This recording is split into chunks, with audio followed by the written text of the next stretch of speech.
Yəqin ki, hər birinizdə suallar yaranıb ki, niyə görə eyni temperaturda aqreqat hallar fərqlidir? Məsələn, bilirsiniz ki, təbiətdə, adi şəraitdə 3 dənə aqreqat hal var. Bərkdir, mayedir və qazdır. Bərk, maye, qaz. Niyə görə, bax, məsələn, bu parka bərk haldadır, hava qaz halındadır, suyun isə maye halındadır. Səbəb nədir ki, atomlar eyni temperaturdadırlar? Səbəb nədir? Deməli, maddəni təşkil edən zərrəciklər daimi hərəkətdədir. MKN-dən bilirsən. Hərəkətdədirlərsə kinetik enerjilər var. Bir də maddəni təşkil edən zərrəciklər daimi qarşılıqlı təsirdədir. Yəni, bir-birindən uzaqlaşmağa da qoymurlar, çox yaxınlaşmağa da qoymurlar. Həmin o qarşılıqlı təsir enerjisində demişdik, biz nə hansı enerji? Kinetik buradadırsa, kinetik potensial enerji var. Deməli, maddəni təşkil edən zərrəciklərin həm kinetik, həm də potensial enerjisi var. Və onlar arasında münasibətə görə aqreqat hallar formalaşır. İndi bir də təkrar edirik.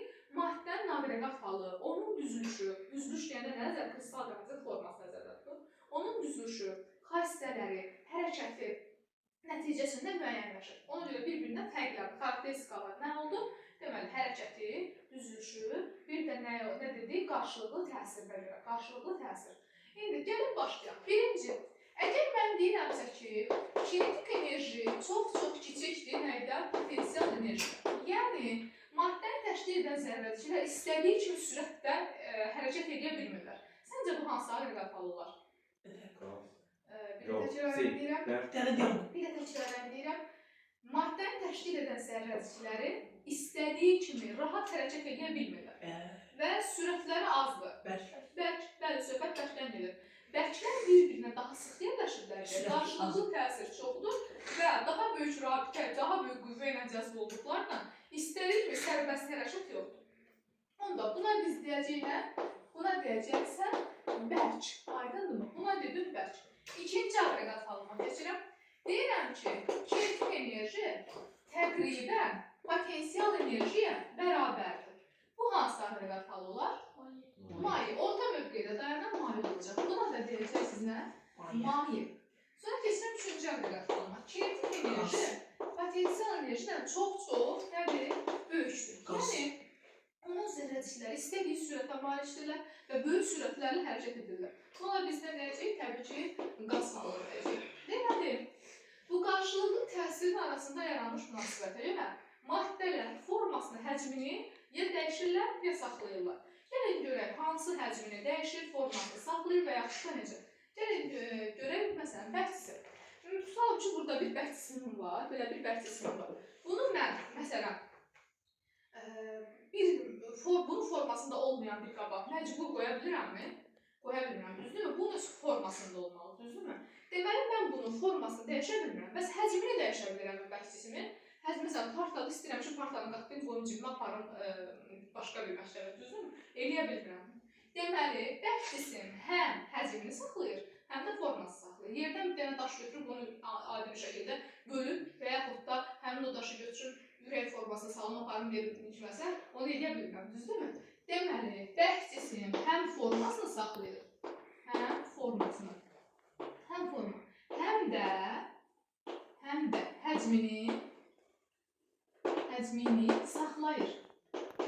həcmini saxlayır. Keçdik mayəyə. Yəqin ki, siz evə qonaq gələndə armud stəkanda və yaxud da düz daş stəkanda çay verirsiniz. Çay həmin o stəkanın formasını alır, yoxsa almır? Alır. Hətta qabımız nə formada olur olsun, maye həmin o qabın formasını alır. Deməli, maye formasını saxlayır, saxlamır? Saxlamır axı. İstənilən qabın formasını alır. Təsəvvür elə bir insandır ki, gəlir sənin yanına, deyirsən ki, məsələn, mən həkim olacağam, deyir, hə, mən də həkim olacağam. Gedir Tünzalənin yanına, Tünzalə deyir ki, mən mühəndis olacağam, deyir, hə, mən də mühəndis olacağam. Nədir? Formasını saxlamır, düzdürmü? Deməli, nə dedik? Formasını saxlamır. Orta mövqeydədir, birini saxlayacaq, birini saxlamayacaq. Saxlamır. Saxlamır. Bəs görürsən, həcmini saxlayırmı? Məsələn, 2 litrlik su alırsan. Saxlayır. Onu sən məcbur bir stəkana boşalda bilərsənmi? Daşıb dağılacaq yerində. Sıxıb, məsələn, tutalım ki, mən 3 litr suyum var, mən onu sıxışdırıb bir stəkana əlavə edib alınmaz. Deməli, həcmini nə edəcək? Saxlayır. Həcmini saxlayır. həcmini saxlayır.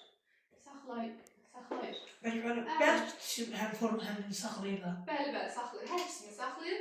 Deməli, kənarlarda olanlar hər ikisində olacaq. Orta mövqedə birini saxlayır, birini saxlamır. Maye orta mövqedədir. İndi getdik qaza. Qaz nə həcmi var, nə forması var. Yəni, konkret bir həcmdə deyil qaz. Bu otaqda bütün həcmində olan qazı yığıb balaca bir qaba qoya bilərik. İstənilən qabın həcmini tutacaq və istənilən formaya da gələcək. Deməli, nə həcmini yazırıq bura, nə həcmini, nə də formasını saxlamır. Yəni, nə həcmi var, nə də forması var. Düzdürmü? İndi, bir də başdan deyək, bizim ayrı şərəfdə 3 aqreqat halımız var. Aqreqat halları maddənin düzülüşünə, quruluşuna və qarşılıqlı təsirinə görə fərqlənirlər. Qarşılıqlı təsirin münasibətinə görə 3 aqreqat hal müəyyən olunur, bərk, maye, qaz. Əgər bərkdirsə, burada potensial enerji çox böyüdür. Əgər mayedirsə, təqribən bərabərdirlər. Qazdırsa, kinetik enerji çox böyüdür. Bərk cisim həm formasını, həm də həcmini saxlayır, asanlıqla dəyişmək olmur. Mayelər həcmini saxlayır, formasını saxlamır. Qazlar isə nə həcmi, nə forması var. Buna dair sizə sual vermək istəyirəm. Vaqif, təsəvvür elə ki, 2 litrlik bidonunda su var. Bunu 5 litrlik bidona boşaldıram. Bu zaman suyun həcmi neçədir? 2 litrdən. Bəli, 2 litr. Çünki maye həcmini saxlayır. Yaxşı. 2 litrlik bidonda qazım var. Bunu 5 litrlik bidona boşaldıram. Bu zaman həcmi neçədir? 5 litrlik həcmi dəyişir. Aha, bəli, sən də 5 litr. Yəni, qaz deyən maddə artıq nə edir? Həmin yerləşdiyi qabın həcmini alır. Sən daha deyərməsə o əvvəlki şeydə xeyr, daha 5-dir, aydınmı? Yəni, buna dair sualı olan yoxdursa, keçirəm aqreqat halını dəyişməsin. Maddələr aqreqat hallarını dəyişə bilirlər. Bunu buradan yazacağım. Bizdə 3 aqreqat halımız var. Buradan məsələn bərk yazacaq sizin üçün. Buradan yazaq bərk. Burada yazaq maye. Burada da yazaq qaz. Gəlin görək, bu aqreqat halından digərinə keçəndə nələr baş verir? Əgər bərk maye halına keçərsə, yəni buz nə edir? Bəli, onda deyəcəksən ki, bərk mayəyə keçən zaman bu prosesin adına deyəcəksən ərimə. Ərimə. Bəs yaxşı, maye, bəli, su nə edir? Donur. Bunun adına bir çox belə sinonimlər deyək. Donma, bərkimə, bərkimə və ən çox işlədəcəyik nə? Kristal və ya kristal maddə. Yaxşı kristallaşma. Kristallaşma. Daha sonra, indi bərk mayeyə çevrildi. Maye nəyə çevriləcək? Qaza. Mayenin qaza çevrilməsi prosesinə deyəcəyik, su nə edir? Buxarlanma. Və ya da buxar əmələ gəlmə də deyirlər, yazaq buxarlanma. Yazacaq nə? Buradan bilən şöndələ yaza bilərəm, yoxsa yox. Yazaq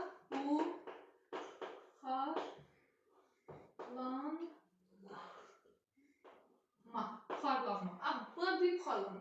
Bəs görürsən, qaz da mayeyə çevrilə bilirmi? Bəli. Hansı ki, bunu harada görmüşsən? Məsələn, su qoymuşsan qaynamağa, qazanda.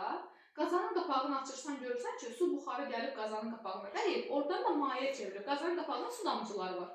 Qazın mayeyə çevrilməsi halına isə deyəcək kondensasiya. Nə oldu? Kondensasiya. Bəlkə qazı keçmə olur? Bəli. Sasiya. Kondensasiya. Bəs görürsən, maddə bərk haldan maye halına keçmədən birbaşa qaz halına keçə bilərmi? Bərk haldan qaz halına keçmə halı mümkündür. Buna adı olacaq sublimasiya. Sublimasiya. Bunu biraz aşağıdan çəkəcəm, çünki buna dair nümunələr göstərəcəm. Qazdan maye halına keçmədən birbaşa bərk halına keçməksə adı olacaq desublimasiya. Qazda bərkə keçmək misalında olur. Bəli. İndi deyəcəm. Desublimasiya. Deməli, sublimasiya nədir? Yəni, maddə əslində buz əvvəlcə əriməlidir ki, sonra buxarlansın, düzdürmü? Yəni, birbaşa buxarlansın yox ha, birbaşa buxara çevrilsin, hamısı, əlində olan hamısı. Yəni, bərk qaza çevrilməsi, buna misal olacaq naftalin qoxusunun yayılması. Naftalin bir neft məhsuludur, adətən nənələrimizdə olub, sizin bəlkə ananızın nənəsində falan olar. Nə edirdilər? Üçün arasına qoyurdular ki, siçandır, cüyədir, yığılmasın, gəlməsin.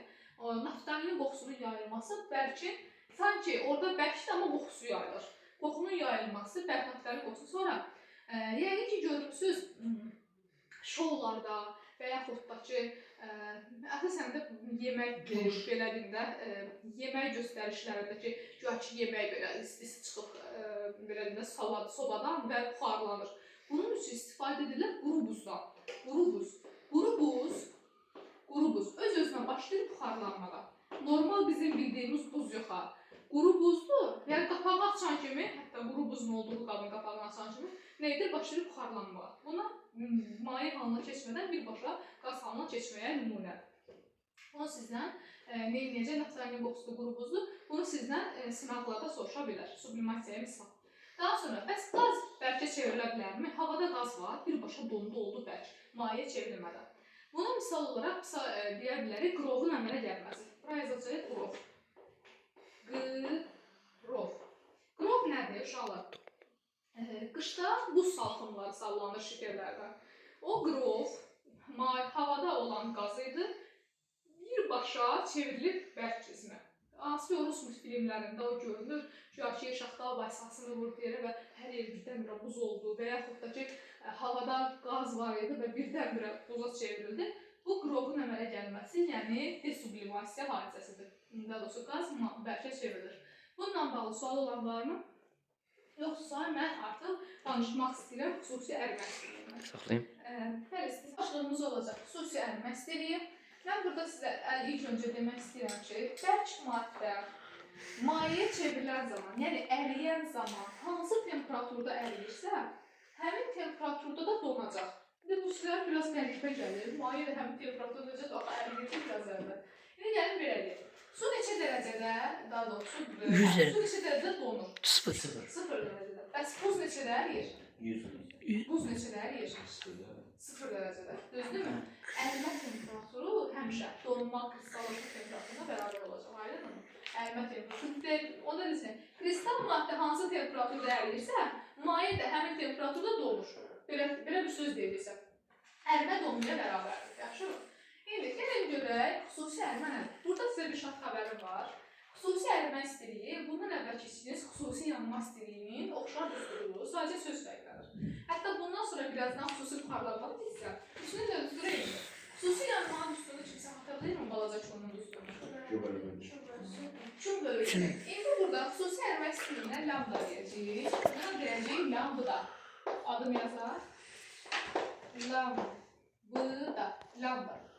Deməli, buna dedik xüsusi ərimə istiliyi. Deyəcəyik ki, ərimə temperaturunda götürülmüş 1 kiloqram kristal maddəni tamamilə əritmək üçün lazım olan istilik miqdarına bərabər olan fiziki kəmiyyətlər deyəcəyinə xüsusi ərimə istiliyi. Bir də deyirəm, mənim əlimdə 1 kiloqram buz var. Onu görəsən, nə qədər istilik verməklə əridə bilərəm? 1 kiloqram buzu əritmək üçün sərf etdiyim enerjiyə deyəcəm xüsusi ərimə istiliyi. Çuğ bölünsün, həmin düsturdur. Deməli, həmin düsturdursa, çuğulcasında bir də buradan da yazılan vahidini. Bu nə idi? Joule. Kütlərin də vahidi kiloqram. Joule'dakı kiloqramlarla bunlar gedir. Qalır nə? Metr kvadratı bölünsün saniyə kiloqram. Həmin vahid, həmin düstur, həmin 1 kiloqram maddə, amma bu səfər nə edirlər? Əridirlər. Aydındır mı? Orada yalan zaman ayrılan idi. Burada isə əridən zaman verdiyimizdir. Aha, yaxşı idi, gəlin bax. Keçən dəfə çox xüsusi yanma istiliyi. Bunlardan asılıydı mı? Adı üstündə xüsusi idi də, xüsusi yanma istiliyi odunçağın kütləsindən asılı deyildi. Onun ayrılan istilik miqdarından asılı deyildi. Yalnız nədən asılıydı? Maddənin növündən. Deməli, bu nəydən asılı olmalıdır? Maddənin. Bu da maddənin növündən. Adı nədir? Xüsusi. Aydındır mı? Xüsusi, maddəyə məxsus. İndi səndən belə bir ifadə istəsə, lambdanın Q-dan və M-dən asılı praktik çəkəcəksən ki, sabitdir, asılı deyil. Sənə deyək ki, əriyən buzun kütləsini nə bilmə 2 dəfə artırdım və yaxud da kütlə artdı, azaldı, istilik miqdarını artırdım, azaltdım, lambda dəyişməz. İmtihanda 2 dəfə artdı deyə bilərəm, 2 dəfə artdı yazdım. Elə bir şey eləməyim. Ardıyacam. Burada nə edəcəm? Çarpaz vurub nəyi tapacaq? Q-nu tapacaq. Q nəyə bərabər olacaq? Lambda Emə. İndi lambda m-dir və bunun adı olacaq. Sadəcə olaraq ərimə istəyi. Ərimə istəyi. Bax, qazın üstünə bir qazanda buz qoyursan, buzun kütləsi 1 kiloqram idi, 2 kiloqramda qoydunuzda, oldu 3 kiloqram. İndi səncə daha çox istilik verərsən ərimək üçün, yoxsa bayaqlar, yoxsa bir dəyişiklik olmaz? Təbiidir. 1 kiloqram buzum var idi, 2 kiloqram da qoydum üstünə. Nəticədə mənim 3 kiloqram buzum var. Səncə, əvvəl bir idin 3 oldu da, düzdürmü? Səncə, ona verəcəyim istilik miqdarı dəyişsin, yoxsa dəyişməsin? Dəyişmir. Artar. Artar. Ona görə ki, bu, yəni qazı yandıracağım mən. 3 kiloqramı əritməklə 1 kiloqramı əritmək eyni ola bilməz. Ona müəyyən bir enerji sərf eləməliyəm. O enerji, Q enerjisidir, verəcəyim istilik miqdarı, Q, L-dən də, M-dən də düz asılır. İndi, məsələn, L nə deməkdir? Xüsusi maddənin növü. Yəni, dəmiri əritmək üçün verdiyim istiliklə, buzu əritmək üçün verdiyim istilik eyni ola bilər. Təbii ki, dəmirə nə edəcəm? Daha çox enerji verəcəm. Bir əldə bilir, düzdürmü? Demək, bu da oldu xüsusi ərimə istiliyi. Xüsusi ərimə istiliyindən bu qədər indi. Mən bunu buzu əritmək üçün tutalım ki, 50 joule, məsəl üçün 50 joule verdim, düzdürmü? İndi buzdan başladı, su əridi, indi maye halındadır. Bu zaman maye donanda, maye mənə verəcək. Nə qədər verəcək? Ona bayaq verdiyim qədər, düzdürmü? Mən buz var idi, buz parçası var idi əlimdə. Buzu 50 joule verməklə əritdim. İndi mayedir, maye donur. Maye donan zaman o mənə verəcək. Yəni ondan enerji ayrılacaq. Nə qədər? Mənfi elm qədər. Aydındır mı? Çünki mən ona nə qədər lambdayı. Mən ona nə qədər vermişdim əritmək üçün? Lambdayı. O mənə nə qədər verəcək? Lambdayı. Həmin qədər. Sadəcə mənfi nə demək? İstiqamətin əks olduğunu göstərir. İndi biz ərimə və buxarlanma, yəni bunların necə qrafikini çəkəcəyik. Yəni o grafiklərlə tanış olacaq. Saxlaya bilim. Hələliklə biz ərimə grafikinə baxasıyıq. Ərimə grafikində grafikləri bir qədər göstərəcəm. Mən sizə 2 qrafik göstərəcəm. Bu 2 qrafikin birisi deməli, bunun adı olacaq dərəcə siyasi. Bu da olacaq verdiyim istilik miqdarı. Yəni ora temperaturdur, burada verdiyim istilikdir. Birinci qrafikin buzun grafikidir. Bax, bu qrafik buz grafikidir. Bura yazıram buz. Yaxşımı? Buzu buz gözündən, yəni soyuq gözdən götürdüm. Səncə temperaturu mənfidir, yoxsa sıfırdır? Soğuqluq üçün Buz mənfidir. gözündən götürdümsə mənfidir, düzdürmü? Buz gözündən götürmüşəm. Məsələn, qəbul edək ki, mənfi 5 idi, düzdürmü? Qoydum üstü onun üstünə. Buz neyini yiyəcək? Əriyəcək. Hələ əriməyəcək də. Hələ neyini yiyəcək? Mənfi tərəf.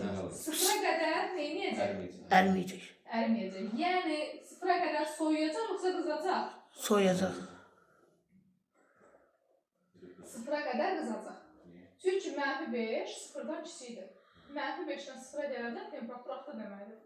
Mənfi 5 ara, sıfır ara. Düzdürmü? Sıfır daha böyük temperaturdur da mənfi 5-ə nəzər. Deməli, bura nə yazacaqsan? Bura yazacaqsan ki, buz qızır. Burada hansı aqreqat halındadır? Bərkdir, mayedir, qazdır? Buz qızır, bərk. Deməli, bura yazacaqsan, bərk qızır. Bərk qızır. Biz onu qızdırmaq üçün S bərabər, Q bərabər Sm delta T enerjisini veririk. Qızdırmaq üçün Q bərabərdir Sm delta T enerjisini verirəm. Bax, qızan zaman Sm delta T.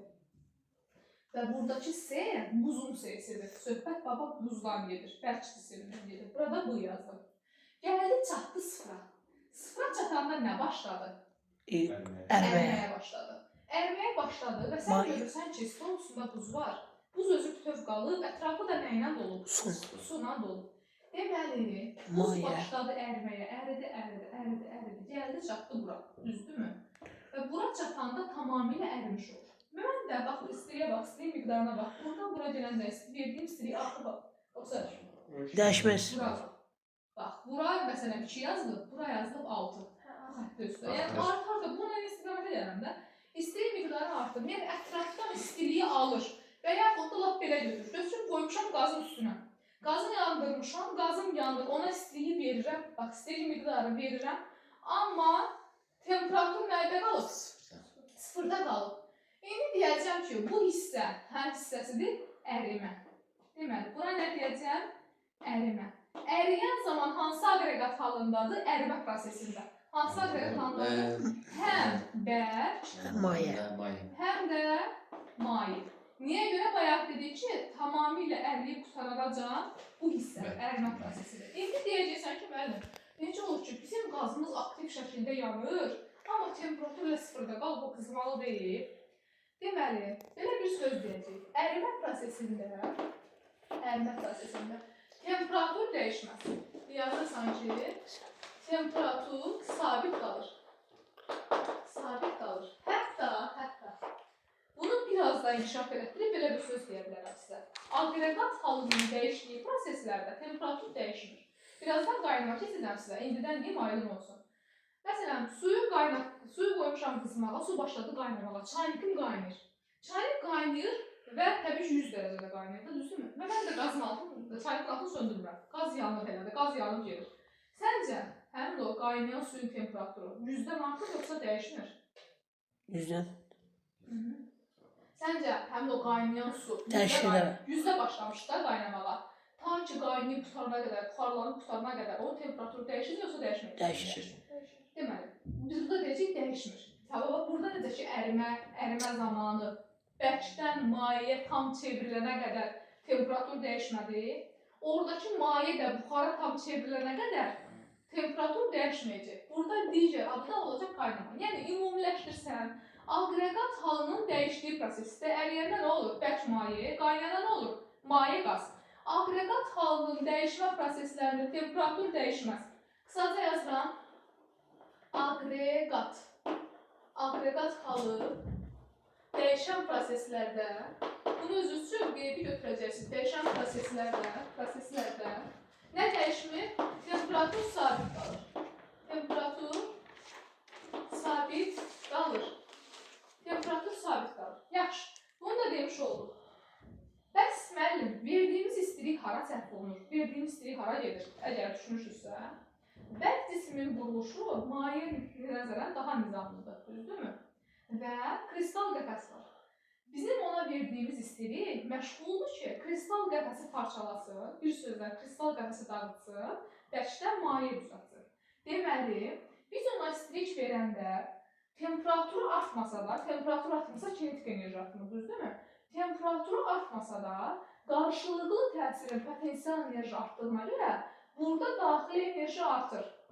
Niyə görə? Bir də deyək, daxili enerji kinetiklə potensialın cəmi deyil. Kinetiklə potensialın cəmidir, düzdürmü? Deyirəm ki, kinetik enerji temperatur dəyişmir deyə dəyişmir. Amma qarşılıqlı təsirin potensial enerjisi artır deyə daxili enerji də neynəyəcək? Artacaq. Deməli, temperatur dəyişməsə belə daxili enerji artır. Bir də deyil, ərimə prosesində temperaturun dəyişməməsinin səbəbi verdiyimiz istiliyi kristal qəfəsin dağılmasına sərf olunduğundandır. Aydındır? Həmçinin qaynamada. Qaynamada da istəyir ki, mayenin kristal qəfəsini parçalasın, qaza çevirsin. Ona görə biz ona nə qədər istiliyi versək də, tam buxarlanıb qutarmasa temperatur artmır, elə 100-dəcə qalır. Davam edirəm. Gəldi tamamilə mayeyə çevrildi. Maye çevriləndən sonra 0 dərəcədə yanda qazı da yandırmışam. İndi neyləməlidir? Qızmalıdır, düzdürmü? İndi baba buradan başladı qızmağa. Bu formada yazdım qızır. Bunu da biraz uzadaq, gəlsin bura çatsın. Buna da dedik 2 idi da. Dedik ki, başladı qızmağa. Nə qızır indi burada? Hansı aqreqat halındadır? Maye. İndi bura yazdım. Maye qızır. Biz demişdik ki, qızan zaman hansı istiliyi verir ona? Cm delta T. Burada yenə sənin düsturun olacaq nə? Cm delta T. Bu zaman C artıq suyun C'sidir. Və söhbət burada nədən gedir? Sudan gedir. Yaxşı.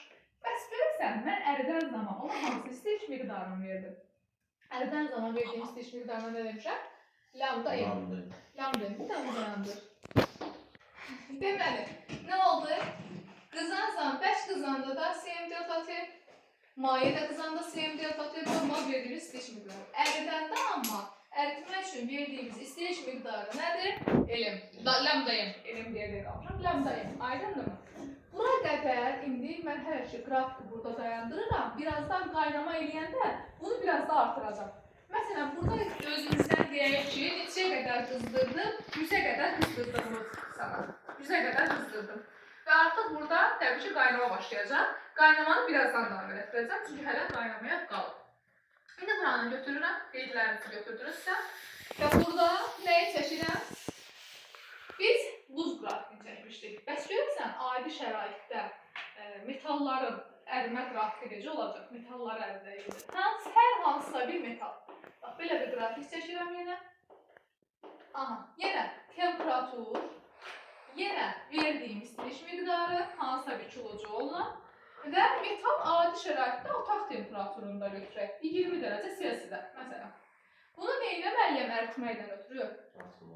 Qızdırmalıyam, düzdür? Temperaturunu artırdım, qızdırdım, gəldi çatdı bura. Deməli, nə yaza bilərəm bura? Bərk cisimdir, yəni bərk qızır, düzdürmü? Qızan zaman hansı enerjini verir ona? Hansı enerjidən söhbət gedir qızan zaman? Qızan zaman? Burada yazırsa qızanda nə olur? Sm delta T. Sm delta T. Və buradakı söhbət nədən gedəcək? Qurğuşundursa qurğuşunun sesi, çuğundursa çuğunun sesi, poladırsa poladın sesi. Yəni metala aiddir. Sm delta T. İndi görürsən ki, gəlib bu nöqtəyə çatır və burada belə bir şey var. Səncə bu hansı prosesdir? Temperaturun sabit qaldığı proses.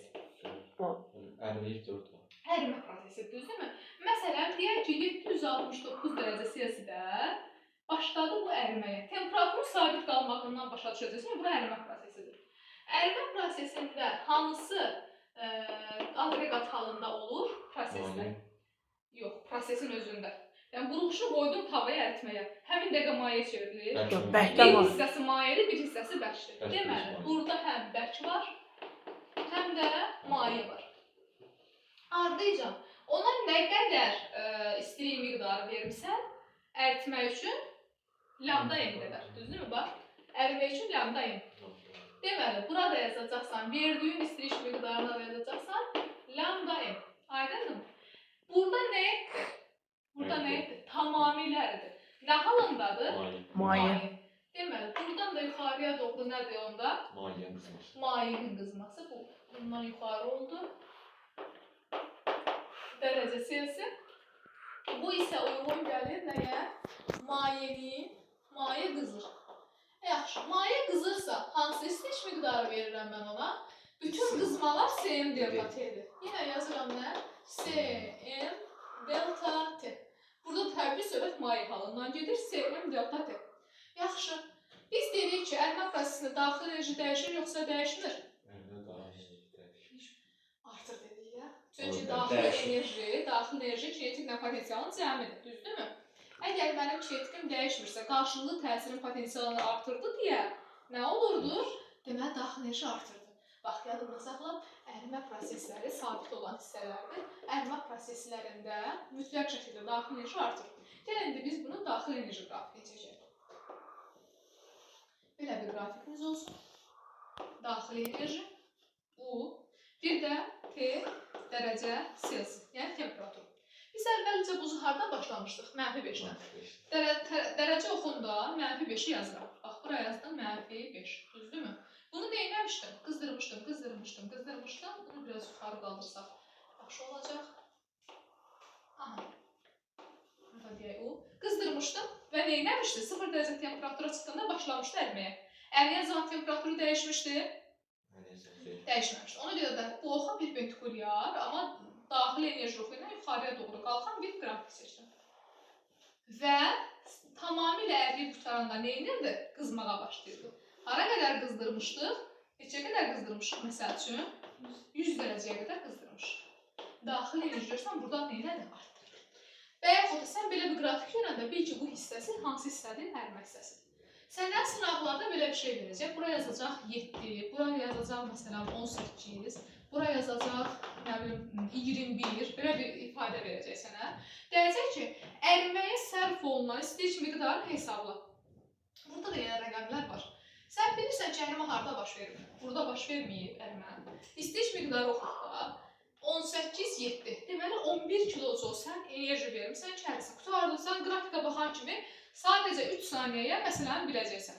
Əriməyə sərf olan enerji haradır? 7-18 arası, yəni 11 kilojoule. Kilojoule-la verər, joule-la verər. Bura qədər qaranlıq yerlər yoxdur ki, ərimə prosesindən danışdıq, indi bu sistemi götürəcəm. Danışacağım indi mən sizə buxarlanmadan.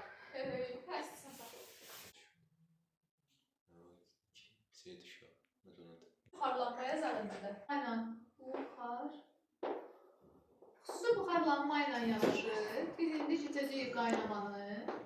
Buxarlanmanın sürəti, qaynamanın nədən asılı olduğunu, bunlar keçəcəyik. Gələ görə xüsusi buxarlanma nədir? Ümumiyyətlə, buxarlanma nədir?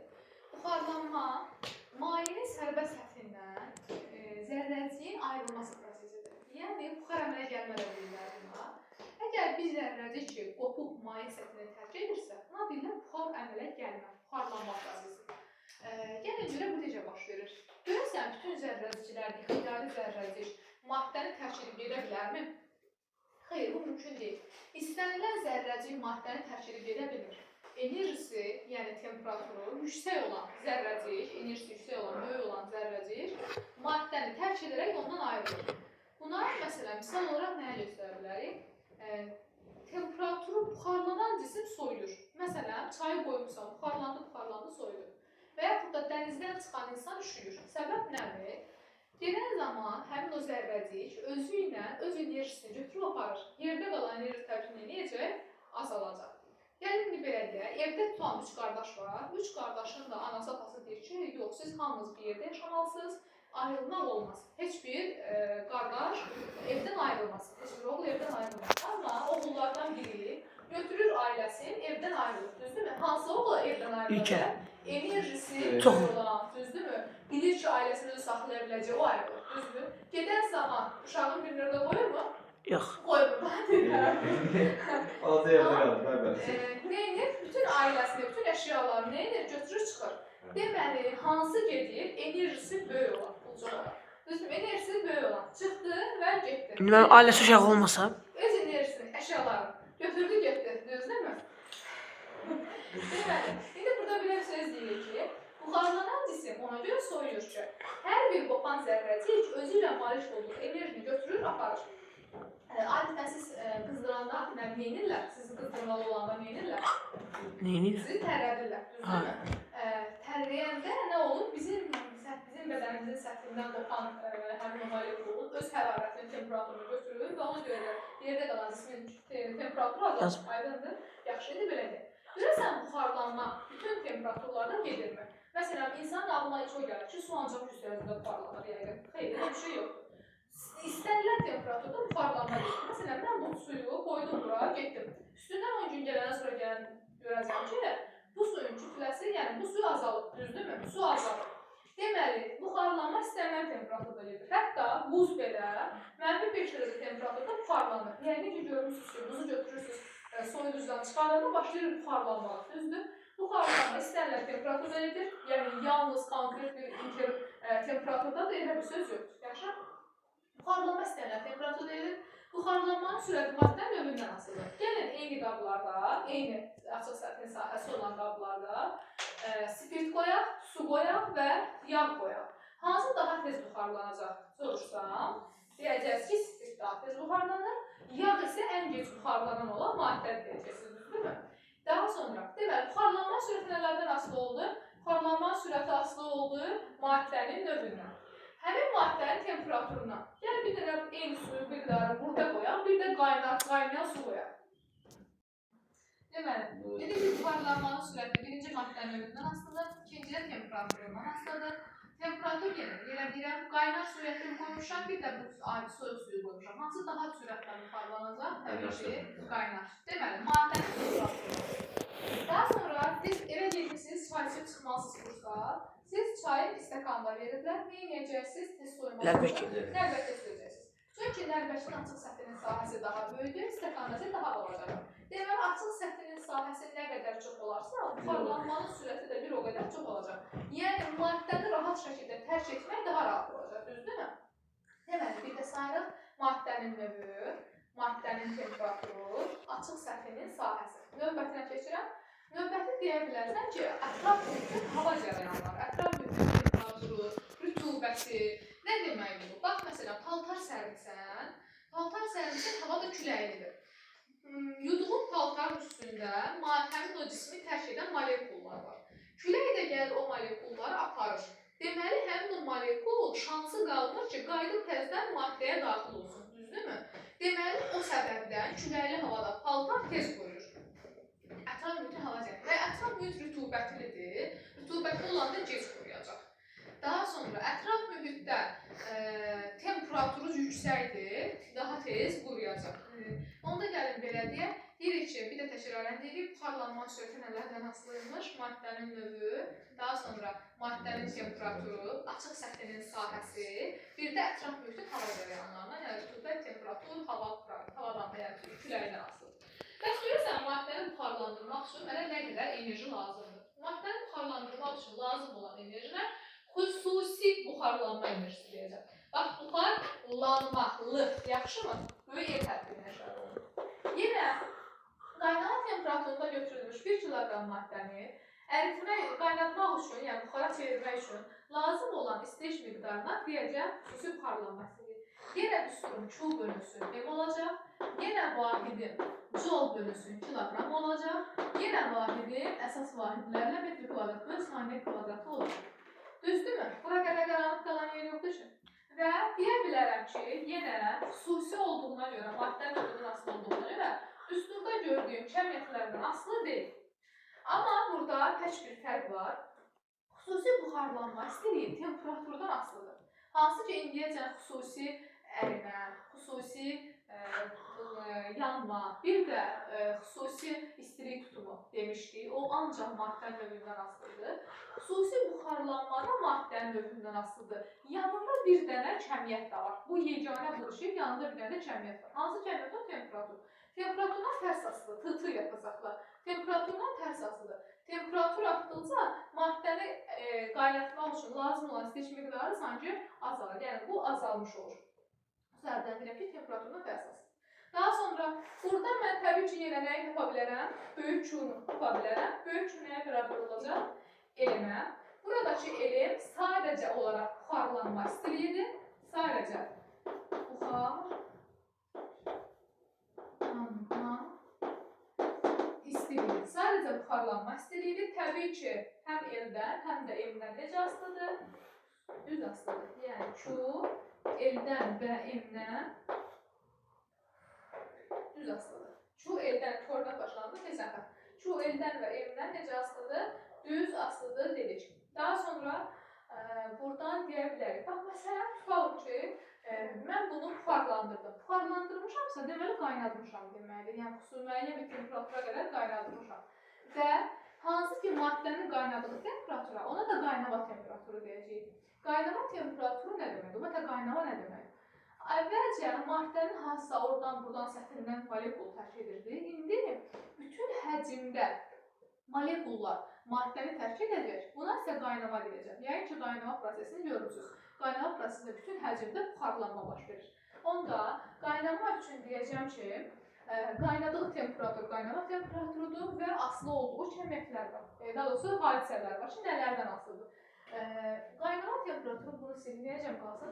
Qaynama temperaturu maddə növündən asılıdır.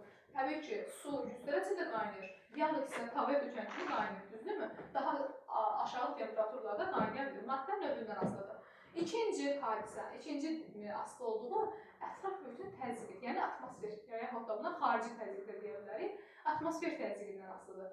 Yəni, bax, elə bir şey, bax, bu suyun səthindən bir dənə zərrəcik çıxmaq istəyir. Amma kənarda nə var atmosfer? Atmosfer buna nə edir? Təzyiq göstərir. Qoymuş ki, bu zərrəcik bunu tərk edib çıxsın, nə edir? Elə ki, başından vurur, atır içəri təzdən. Amma mən çıxmışam dağa. Dağdan atmosfer təzyiqi azalıb, yoxsa artır? Azalıb, bəli, azalıb. Çünki hər 12 metrdən bir atmosfer təzyiqi 1 mm cirəsindən azalır. İndi sanki bu rahatlaşıb, rahat bir şəkildə buradan çıxır və tərk edir, qaynama prosesi başlayır. Onda biz belə deyə bilərik ki, elə yüksəkliklər olar ki, yer kürəsinin, yer səthinin səviyyəsindən, hətta buna yer səthinə dəniz səviyyəsi deyirik də. Dəniz səviyyəsinə elə hündürlük olar ki, su orada 80 dərəcədə qaynayır. Aydındır mı? Və yaxud da elə hündürlük olar ki, su orada məsələn 75 dərəcədə qaynayır.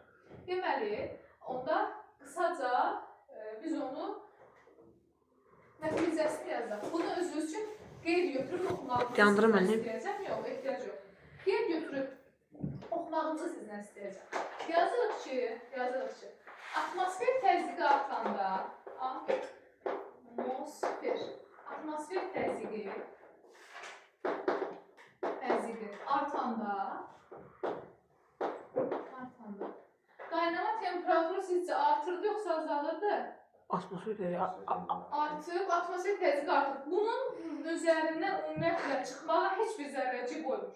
Deməli, daha çox mən ona enerji verməliyəm ki, məsələn 102 dərəcə, 103 dərəcə. Yəni heç olmayan mən ona daha çox temperatur verməliyəm ki, o heç olmayan qaynaya bilsin, aydındır? Deməli, atmosfer təzyiqi artanda qaynama temperaturu artacaq. Onda deyə bilərik ki, qaynama temperaturu artar. İndi, atmosfer təzyiqi nə vaxt artır? Aşağı düşəndə, yuxarı qalxanda. Atmosfer təzyiqi aşağı düşəndə. Onda deyirəm ki, hündürlük azalır. Hündürlük nədir? Azalır. Hündürlük azalır. Düzdür. Ondan deyə bilərsən də qaynama temperaturu hündürlüklə tərs asılıdır. Onu deyə bilərsən. Yaxşı. İndi sənə sınavda belə bir sual verəcək.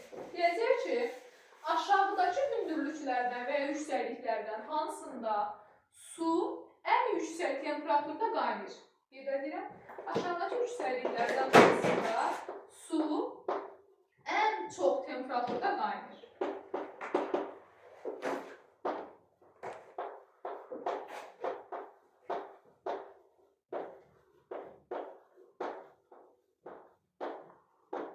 Hansında ən çox temperaturda qaynayır?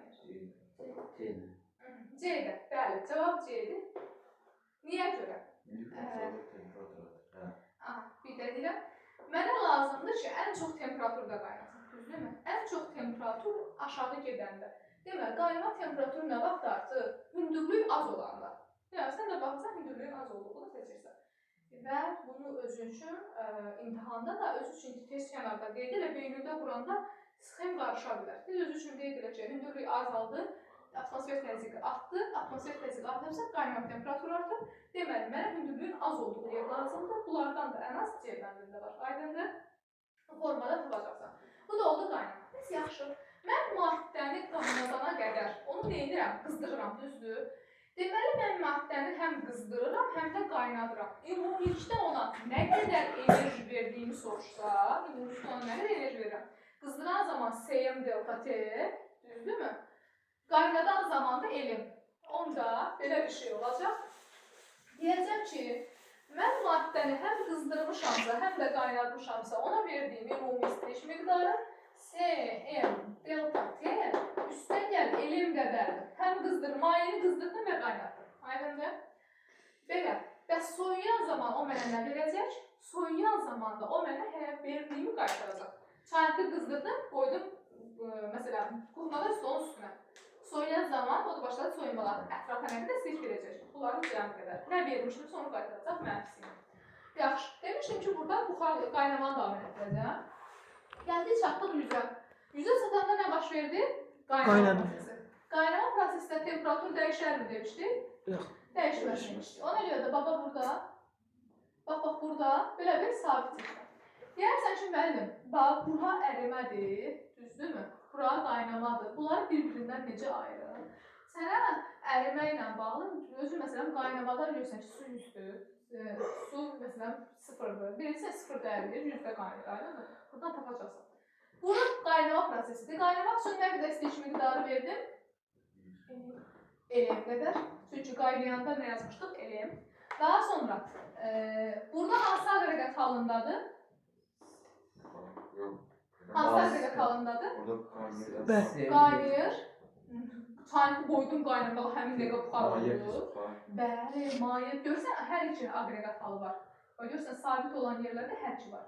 Mayədən sonra buxar gəlir deyə, bu zaman bunu belə davam elətdirirəm. Maye plus qaz.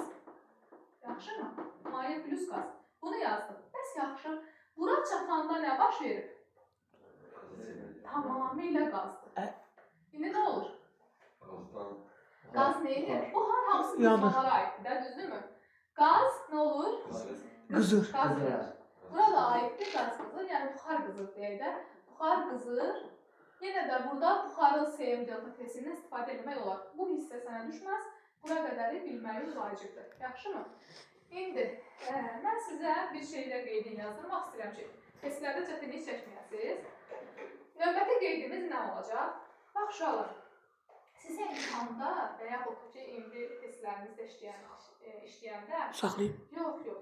Sizə testlərinizdə işləyəndə sizə nə istəyəcək? Deyəcək ki, hansı prosesdə enerjini alıb, hansı prosesdə istiliyi verib. Nə deməkdir bu? Alıbsa qızır, düzdürmü? Alıbsa biz ona veririk.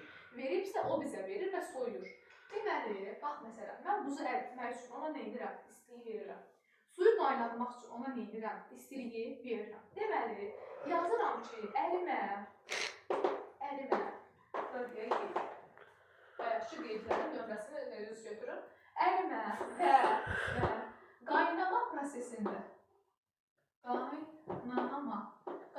prosesində nə dedik? Ərimə və qaynama prosesində istiliyi alır. Yəni biz ona veririk. Yazırıq ki, istilik alır. İstilik alır. Bəs nə zaman ətrafa verər? Soyuyanda, düzdürmü? Soymaq üçün nə lazımdır? Qaynayıbsa buxar halındadır. O kondensasiya eləməlidir. Yəni qaz nəyə çevrilməlidir? Maye. Kondensasiya edəndə, bir də donanda. Donmaq nə deməkdir? Mən buzu əritmişdim, mayeye çevirmişdim. Maye də buza çevriləndə həmin verdiyimi mənə qaytaracaq. Deməli, maye bərkə çevrilən donanda. Onda deyək, buna kristallaşma da deyə bilərsiniz. Donmanın bütün sinonimləri. Donma və nə var? Kondensasiya. Kondensasiya. İndi buna bir gün əlavə eləmək istəyirəm. Kondensasiya. Odunu yandırmışıq. Spirti yandırmışıq. Sonra, nə bilim, hər hansısa bir yanan maddəni yandırmışıq. O bizə verir, biz ona veririk. O bizə. Çünki onun ətrafında qızına verir, düzdürmü? Bir də yanmada. Bütün yanma var, ha. Bütün yanma. Məsələn, hidrogen qazı yanır. Neydi? Ətrafa verir. Yazırsan ki, yəni o bizə verir mənasını. Ətrafa verir. Bax, sən bunları bilsənəcə, daha ki, sənin sualın qalmayacaq ki, müəllim, bir dənəcə bunu izah edir. Aydınmı? Dərsimiz burada yekunlaşır. Bu qədər. Doyan doymayan isə gələn qədər hissəsi. Elə. Saxlayım. Diqqətiniz üçün təşəkkür edirəm.